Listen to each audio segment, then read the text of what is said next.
네, 안녕하세요. 분당 서울대병원 심장혈관흉부외과 전재현입니다. 우리 심포지엄 2부는 폐암과 관련한 그 세션이기 때문에 지금 폐암이란 무엇인가라는 제목 그리고 폐암의 진단과 치료 기본적인 말씀을 드리도록 하겠습니다. 지금 현재까지 나와 있는 가장 최신 통계인 2021년 국가암 등록 통계 자료, 이전 강의에서도 계속 이런 자료를 보여드렸는데요. 남성에서는 폐암이 가장 발생률이 높습니다. 여성에서는 4번째 발생률이 높은 암으로 알려져 있고요. 남녀 통틀어서 전체 암 발생 3위에 해당하는 주요 암 중 하나이고, 이렇게 1순위, 3순위, 4순위처럼 폐암은 남녀 모두에게 높은 발생률을 보이고 있습니다. 전체적으로 이제 남성에서의 암 발생률을 보여드리는 그래프인데, 시기가 지남에 따라서 대부분의 주요한 장기의 암들, 위암이라든지 대장암들, 그런 주요 암들은 확연하게 감소하고 있는 것 같습니다. 뭐 식습관의 변화라든지 좀 더 예방 프로그램이라든지 이런 걸 통해서 실제적으로 위암 환자, 대장암 환자 예전에는 많았었지만 지금 현재는 확연히 감소하고 있는 추세인 거에 비해서 폐암은 여전히 아직까지 평행선을 달리듯이 남성에서 높은 발생률을 보이고 있고 현재 1위를 차지하고 있는 암입니다. 특이하게 여성에서는 전체적으로 여성 암들은 증가하고 있는 반면에 폐암은 조금씩 여성에서는 폐암의 환자의 발생률이 증가하고 있는 것 같습니다. 이런 그래프를 많이 접하셨을 거라고 생각되는데요. 간암, 폐암, 다른 장기들의 암종에 비해 폐암은 유달리 치료하기가 어렵고 장기 생존율이 조금 좋지 않은 거로 알려져 있는데, 다행스러운 거는 시간이 감에 따라서 각 5년마다 자료를 조사해 본 결과 조금씩 그래도 생존율이 올라가고 있다, 예후가 좋아지고 있다라는 것을 알 수 있습니다. 이제 한국인에 대한 암 사망률 추이를 보면 전체적으로 인구 10만 명당 폐암과 관련한 사망률이 폐암이 압도적으로 많죠. 발병 발생률도 높고 예후가 다른 암종과 비해 좋지 않은 거를 고려할 때 폐암과 관련한 이런 좋지 않은 예후를 보여주는 것 같습니다. 앞으로 2032년도 지금보다 한 8년 정도 후 여러 가지 폐암이라든지 다른 암들의 유병률, 사망률 등을 조사한 자료인데요. 보시면 폐암은 여전히 암 사망률과 관련해서 좀 계속 지속적으로 예후가 좋지 않고 환자들한테 문제가 될 것 같습니다. 여성에도 마찬가지고요. 여성에서도 마찬가지로 이제 폐암을 잘 치료를 해야 될 필요가 있을 것 같습니다. 무엇보다 더 중요한 게 폐암과 다른 암종에 비해서 폐암이 왜 이렇게 생존율, 치료 효과가 떨어지느냐를 살펴봤을 때 우리나라에서는 위암, 위장 내시경이란 내시경이 아주 자유롭게 환자들이 1년에 한 번씩 또는 2년에 한 번씩 잘 위암과 관련한 건강검진은 아주 잘 시행받고 그 결과 1기 위암의 점막에서 발견되는 아주 초기 병변들이 대부분 초기 병변에서 발견되기 때문에 치료 효과가 좋은 것 같습니다. 그래서 치료 예후가 좋은 걸로 알려져 있지만 폐암은 병기별 주로 1기, 2기에서 발견되는 우리 폐암 초기, 비교적 초기 환자는 한 40%, 3기, 어떤 많은 수의 한 40% 정도는 환자분들은 이미 발견되었을 때 4기, 전신에 원격 전이가 있는 상태로 발견되기 때문에 치료 효과가 낮고 예후가 조금 좋지 않은 것 같습니다. 마찬가지로 그냥 좀 초기 국한, 어떤 한 폐 일부분에 국한되어 있든지 폐암 그리고 폐 주위에 임파선 전이가 조금 있다든지 국한 또는 국소 폐암인 경우에 그래도 예후가 그나마 괜찮은 편인데 원격 전이가 있는 4기 폐암은 아주 예후가 좋지 못한 편입니다. 그래서 1기, 2기에서는 비교적 치료 효과가 좋은 반면에 3기, 4기에서는 치료는 되고는 가능은 하지만 예후가 상대적으로 떨어져 있다는 걸 알 수가 있고요. 그래서 무엇보다도 폐암과 관련해서는 조기 발견이 중요한 것 같습니다. 지금 여기 모이신 분들은 폐암 또는 다른 암종을 대부분 진단받으셨고 치료를 받고 있거나 완치된 경우도 많지만 어쨌든 다른 가족분이라든지 아니면 차후 다른 2차 암들 발생을 미리 알고 잘 치료를 하기 위해서 조기 발견이 무엇보다도 중요한 것 같습니다. 폐암은 기본적으로 뭐 폐를 보는 흉부 X선 검사, 뭐 종양 표지자 검사, 뭐 객담 검사 등 여러 가지 통상적으로 하는 검사들은 있지만, 그러니까 검진 형식으로 할 수 있는, 하지만 조기 진단의 효과가 없다고 알려져 있습니다. 하지만 최근 연구에 의하면 흉부 CT를 그러니까 엑스레이는 단 한 장을 가지고 우리 몸을 폐를 보는 거에 비해서 흉부 CT는 단층 촬영을 통해서 3차원적인 입체적인 폐 모양, 작은 결절들까지 관찰이 가능하기 때문에 흉부 CT, 하지만 건강 검진 형식의 방사선 피폭량을 최대한 낮춘 저선량 흉부 CT를 이용한 건강 검진을 하게 된다면 폐암 발생을 좀 더 초기 폐암 발생을 늘릴 수가 있고 치료도 잘 할 수가 있고 환자분의 상대적으로 예후가 좋다라는 결과가 많기 때문에 우리나라에서도 54세에서 74세 남녀 고위험군 환자 대상자를 통해서 국가 차원에서도 건강검진을 많이 CT를 이용한 건강검진이 많이 이루어지고 있고요. 그래서 주위 뭐 가족분이라든지 뭐 적극적으로 가능하다면 이런 저선형 흉부 CT를 찍는 검진이 유용할 것 같습니다. 폐암의 종류는 기본적으로 비소세포암, 소세포암이 아닐 비자를 써서 비소세포암과 소세포암, 작은 세포라고 그러죠. 소세포암이 있는데 주로 한 85% 정도를 차지하는 비소세포암이 대부분이고요. 소세포 폐암은 한 15% 정도를 차지하고 있습니다. 비소세포 폐암에서는 가장 많은 부분을 차지한 세포 모양으로 구분한 거기 때문에 환자분들이 자세하게 알 필요는 없지만 뭐 선암, 샘 모양을 만드는 선암과 편편상피 세포암, 뭐 대세포암 이런 종류의 비소세포암 폐암이 있는 반면에 소세포 폐암처럼 발견 당시에 좀 임파선이라든지 병이 좀 이미 퍼져 있고 대부분 항암 치료 또는 항암 방사선 치료가 표준 치료인 소세포 폐암 환자분들도 있는 것 같습니다. 폐암의 원인, 가장 주요한 원인은 당연히 흡연이겠죠. 폐암 발생을 9배 내지 20배 정도 증가시킨다고 알려져 있고요. 간접 흡연도 문제가 될 것 같고요. 또 뭐 만성 폐쇄성 폐전 다 흡연과 관련 있는 질환이고 뭐 대기오염, 공해물질 아니면 직업적 요인, 요즘에는 성면이라든지 여러 직업적 요인을 없애는 그런 작업 환경을 구축하려고 노력하고 있지만 예전에 이렇게 노출된 그런 병력이 있을 수가 있고요. 유전적 요인도 가능한 것 같습니다. 우리가 하지만 여러 가지 원인들이 있는데 우리가 할 수 있는 거는 바꿀 수 있는 것들. 대기오염이 문제라고 된다고 해서 뭐 다른 나라, 공기가 좋은 나라로 이사할 수도 없는 거고 뭐 산골에서 할 수도 없는 노릇이니 가장 중요한 거는 흡연과 관련한 그런 문제를 줄일 수 있는 최선의 노력을 다 해야 된다고 생각됩니다. 특이하게도 폐암의 환자의 15%는 비흡연자입니다. 비흡연자. 젊은 나이, 여성에서도 폐암이 발생이 늘어나고 있습니다. 알려진 사실은 흡연자 폐암보다는 예후가 좋고 조금 더 초기에서 발견되는 경향이 있습니다. 뭐 꼭 흡연이 아니더라도 대기오염, 폐질환, 라돈 뭐 이런 간접 흡연의 영향이 있을 수 있지만 유전적 요인이 조금 더 있는 걸로 알려져 있고요. 이런 폐암에 만약에 걸리게 된다면 폐암에 걸리면 어떤 증상이 일어나는지를 살펴보면 폐암 1기, 2기는 대부분 폐 안에 그냥 잘 쌓여져 있는 폐암이라는 뜻이거든요. 그래서 그런 경우에는 대부분 증상이 없는 경우가 많습니다.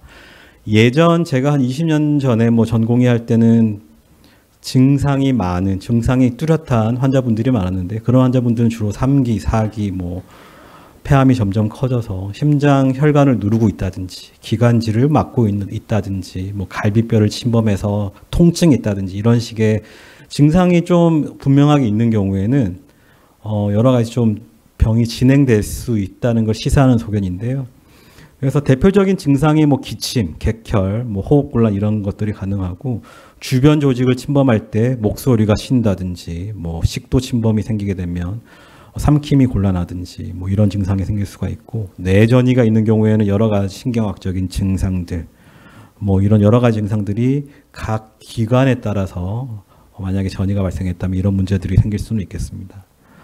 여러 가지 폐암 유형에 대해서 우리 뭐 사진이라든지 이런 걸 보여드릴 텐데요.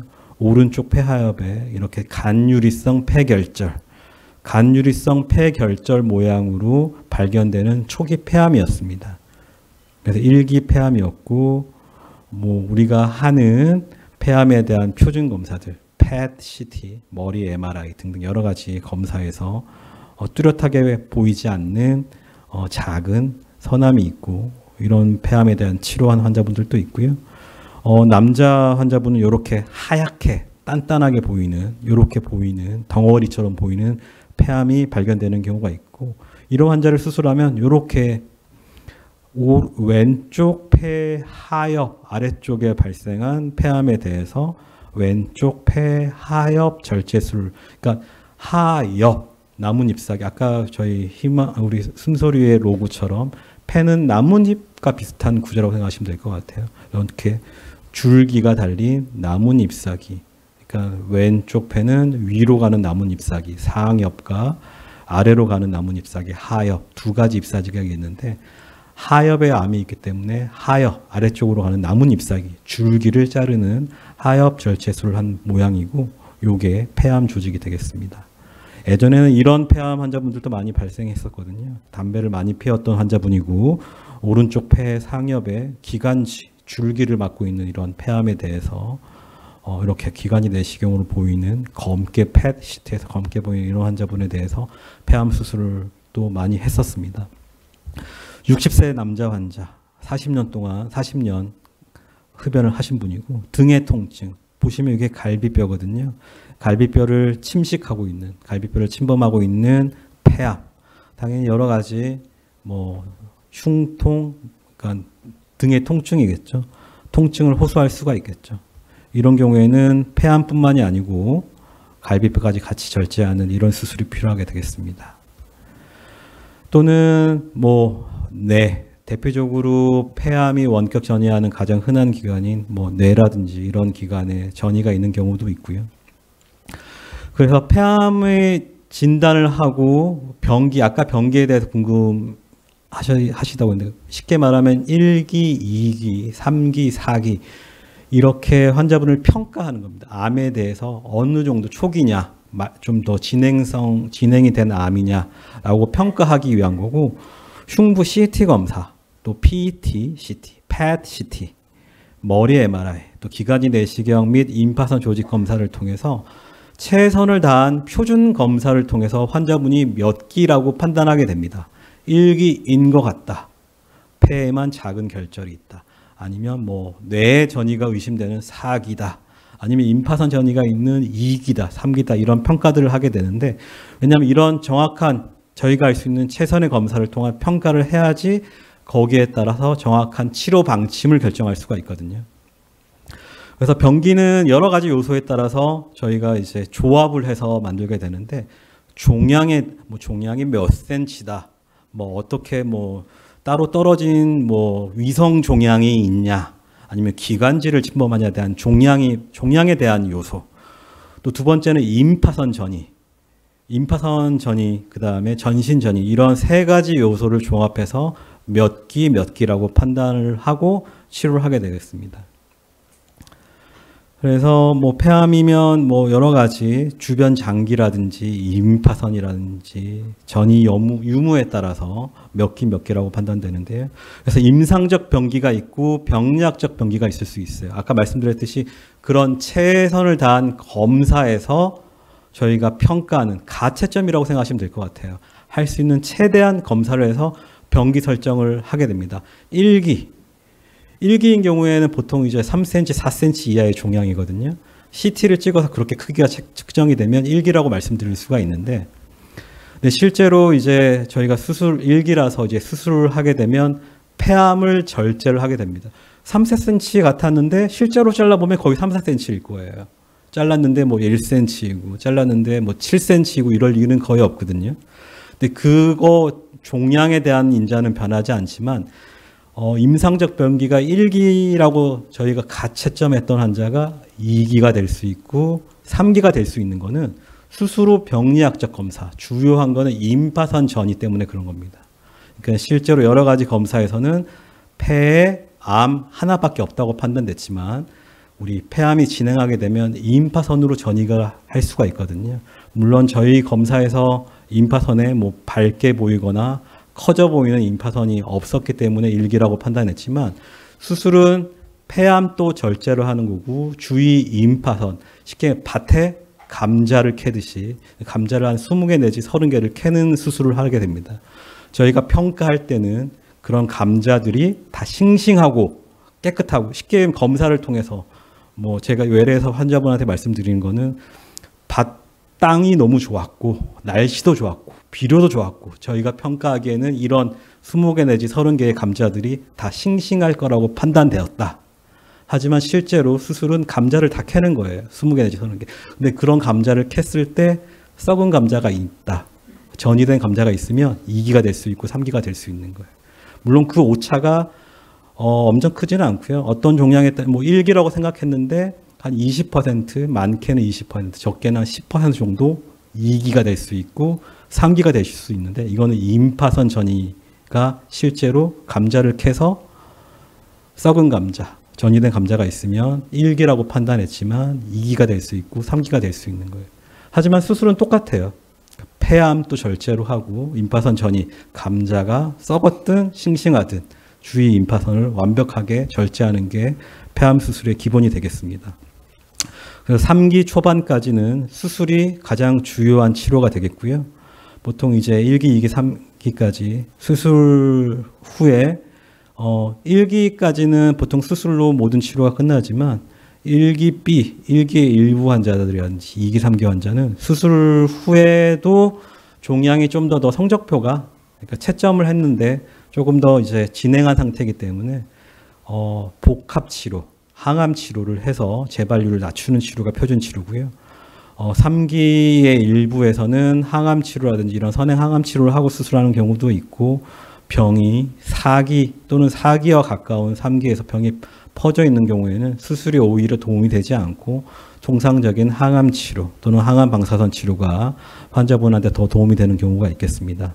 아까 강의에서 말씀드렸던 진행된 폐암의 치료는 기존의 세포 독성 항암제, 가장 주요한 세포 독성 항암제 치료가 가장 기본이겠지만 다행히 우리 폐암 환자 폐암에 대해서는 뭐 유전적 변이 아니면 면역 세포와 관련한 여러 가지 신약들이 많이 개발되고 있고 실제 임상에서도 이런 많은 효과를 보고 있고 우수한 결과 환자분들도 실제적으로 도움을 받는 경우가 많습니다.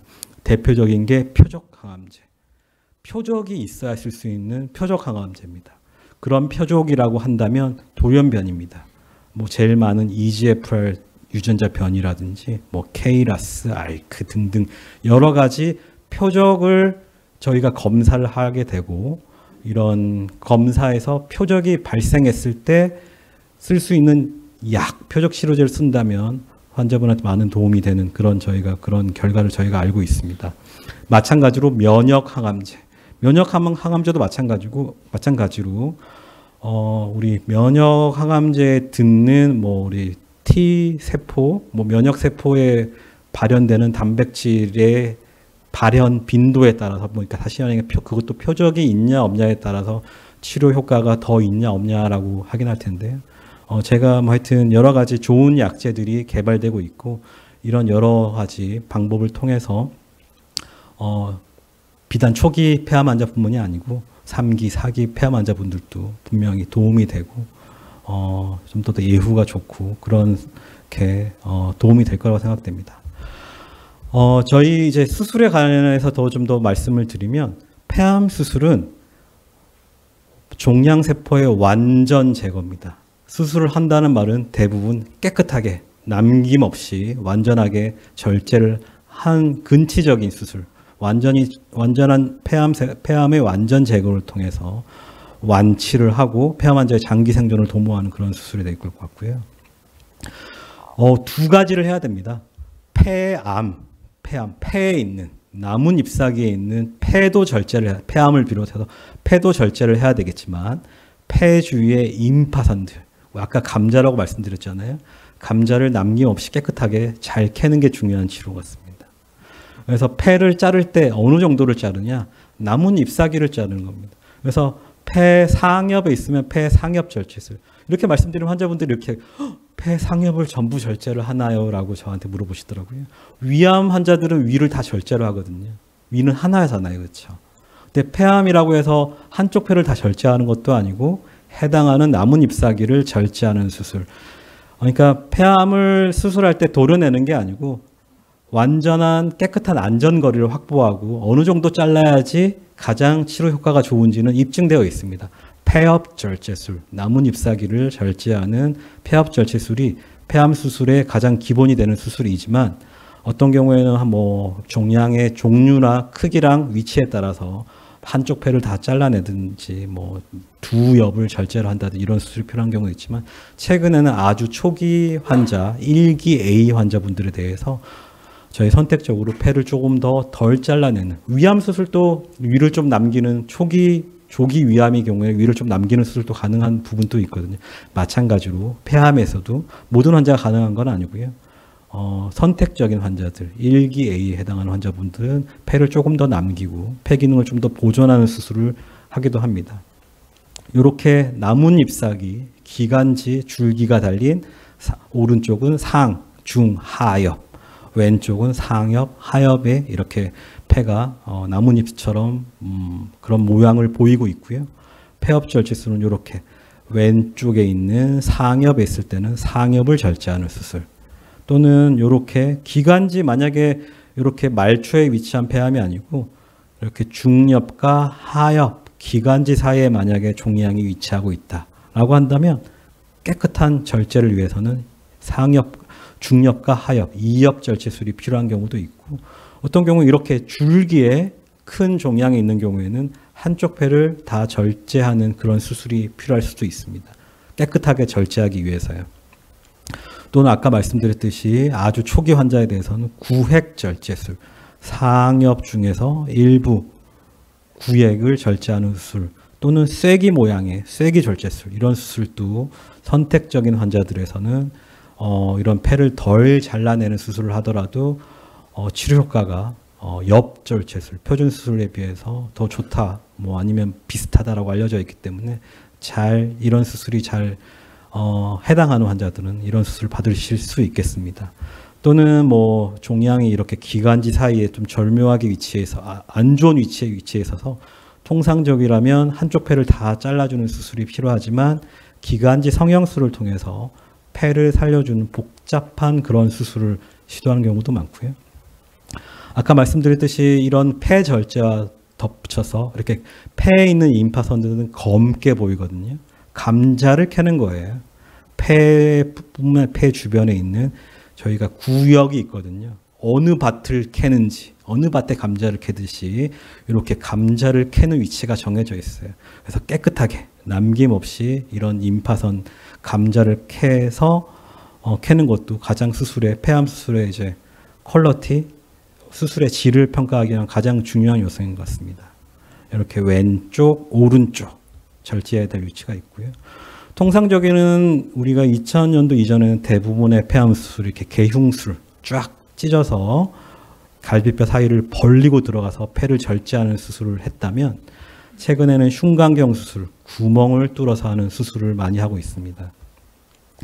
저희 분당서울대병원 흉부외과에서는 1년에 2023년의 경우에는 한 원발성 폐암 1000건 정도 수술을 했었고요. 계속 지속적으로 많은 환자분들을 진료하고 있고 흉곽경 수술 2023년 기준으로 99.5% 여전히 5명은 개흉에서 수술을 했습니다. 이 10명을 수술한 게 아니고 1000명 우리나라 수준으로 한 병원마다 한 규모를 볼 때는 한 뭐 폐암으로 따지면 한 3등, 4등 정도 되는 그런 순위일 것 같은데요.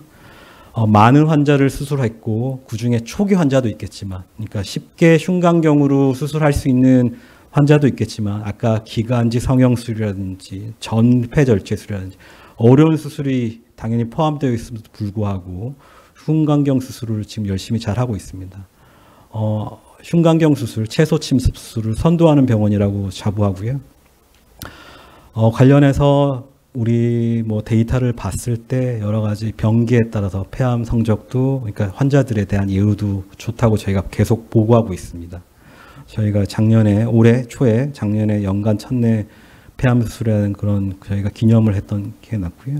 이런 모든 폐암에 대한 저희가 열심히 치료하고 자부심을 가지는 이유가 전상원 교수님을, 원장님을 해서 전상원 교수님을 비롯해서 우리 흉곽경 수술에 가장 국내에서 제일 최고봉인 김가민 교수님, 또는 우리뿐만이 아니고 우리나라뿐만 아니고 전 세계를 선도하는 뭐 조석희 교수님이라든지, 또 여러 가지 연구를 통해서 환자분한테 통증을 줄이고 좀 더 환자분을 좀 편하게, 좀 안전하게, 깨끗하게, 예후를 좋게 하려는 노력을 지금도 하고 있고요. 여러 가지, 물론 뭐 저희 인적 파워도 중요하지만 병원에서도 여러 가지 최신의 의료기기 또는 뭐 여러 장비를 통해서 환자들한테 실제적으로 도움이 되려는 노력을 저희 흉부외과 나름에서도 지속적으로 하고 있습니다. 또는 저보다 낮은 연백이나 정우영 교수는 또 로봇을 이용해서 환자들한테 좀 더 나은 뭐 통증을 감소하고 이런 여러 가지 좋은 실제적으로 도움이 되는 그런 치료를 저희 흉부외과에서 많은 노력, 조석희 교수님, 과장님 지도하에 많은 노력을 기울이고 있습니다. 이상 발표 마치도록 하겠습니다. 감사합니다.